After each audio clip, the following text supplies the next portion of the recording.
Vārds deputātam Andrejam Ilksniņam.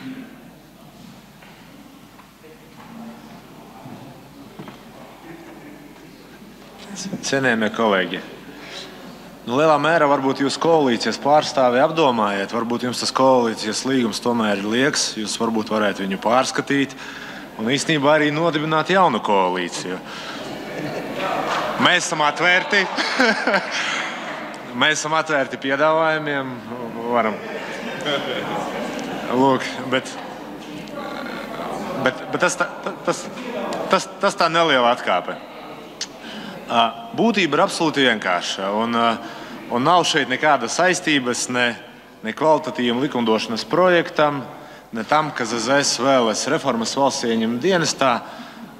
Patiesība ir gaužām skaudra, un to varētu aprakstīt sekojošos apstākļos. Pirmām kārtām vienotība. Par kādu likumdošanas kvalitāti jūs runājat? Salīdzinot likumdošanas kvalitāti ar pagājušās nedēļas balsojumu par grozījumiem attiecībā uz atalgojumu valsts ieņēmumu ģenerāla direktoram, kad jūs visam parlamentam, opozīcijai iedavāt 15 minūtes priekšlikumu iesniegšanai un vienā dienā izskatījāt likuma projektu pilnībā. Par kādiem valsts prezidenta ieteikumiem, citātiem, īstenībā tie pat ieteikumi pat no Bērziņa laikiem nāk. Nekas tur nav jauns attiecībā uz to, ko viņš tur piedāvā. Par kādu likumdošanas kvalitāti vispār parlamentā jūs runājat? Jūs esat koalīcija. Sagribējāt vienā dienā pieņemt likuma projektu. Jūs to izdarījāt. Un jums ir vienalga. Prezidents tur pateica, eksperts kaut kāds, augstākās tiesas priekšsēdētājs vai saras tiesas priekšsēdētājs. Jums ir vienalga attiecībā uz to. Tas ir pirmām kārtām.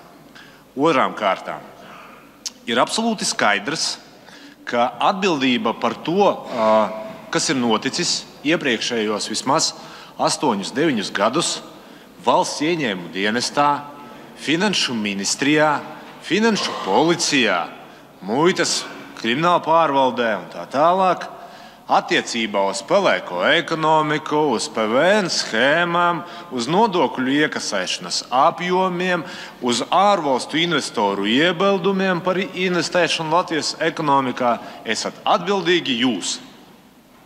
Pasakiet godīgi, tā ir. Tā ir. Premjers, finanšu ministrs, visi vienotības pārstāvi, kuri attiecīgi ar to arī ir nodarbojušies gadiem. Un gadiem vienotība ir veidojusi savu cilvēku struktūru visās valsts iestādēs. Knabā, finanšu policijā, muitas krimināla pārvaldē un tā tālāk. Un tik tiešām, ja jau ir mums tie visi astoņkāji, seržanta kungs, kā jūs atkārtoti to visu norādījāt, par to, ka kaut kas piecets, kaut kādas tur krimināla lietas, lietu izmeklēšanu. Kur ir ģenerāla prokurors? Piedodiet. Ilksniņa kungs, es aicinu atgriezties pie tēmas. Darba kārtībā ir likumprojekts, grozījumi krimināla procesa tas viss ir saistīts. Kāpēc mēs arī neatbalstījām? Jūs nebijāt taču tie juridiskā komisijas sēdē. Lūdzu, debatējiet par likumprojektu. Lūk, tas viss ir saistīts principā ar to, ka uz doto brīdi notiek absolūta pārdele starp Zaļo zemnieku savienību un vienotību. Ko vēlas izdarīt ZZS šī ietvarā? Viņi vēlas sagraut vienotības iestrādāto koruptīvo sistēmu, kurā strādāja vienotības cilvēki. Borovīks, kas tur vēl tur. Ļoti daudz var izlasīt publiskajās publikācijās, ko tik viņi tur nedara. Krišo PVN schēmas, Zok, Laupa, visi ar pielaidēm, starp citu, visi ar pielaidēm. Pielaides izsniedz drošības policija vai Satversmes aizsardzības birojas. Un tā viņi principā to Latvijas tautu nabaga laupa. Zaļo zemnieku savienībai tas nepatīk. Ko grib Zaļo zemnieku savienība panākt ar minētiem krimināla procesa likuma grozījumiem? Izvadīt no štata no finanšu policijas darbinieku štata un no muitas štata visus ārā un apvienotā iestādē, ko izdarīt? Pieņemt savus. Ļoti apsveicama lieta. Kāpēc ne? Mēs esam atvērti. Mēs esam atvērti.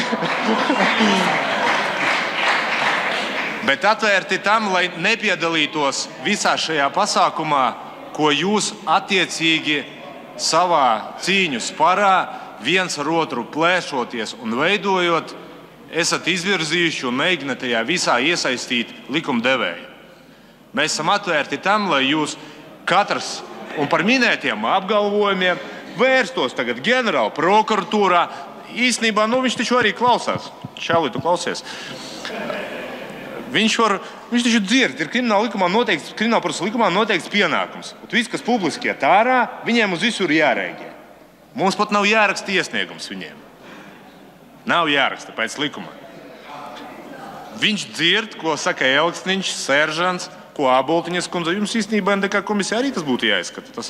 Tas ļoti nopietns jautājums. Jums būtu tas viss jāizvērtē tajās iestādēs, un tad jāizdara sekojošais. Ģenerāla prokuroram būtu jāiziet ar atzinumu par to, ka vai nu korupcija ir vai nav. Streļčonakam, kamēr viņš tur ir, būtu jāiziet ar atzinumu, ir vai nav. NDK komisijai ir vai nav tā visa tur korupcija. Un jums beidzot jānonāk pie secinājuma, kurš būs tas ģenerāldirektors nākošais, kurš to visu pasākumu vadīs un to reorganizāciju ar to cilvēku maiņu, sabīdīšanu veiks.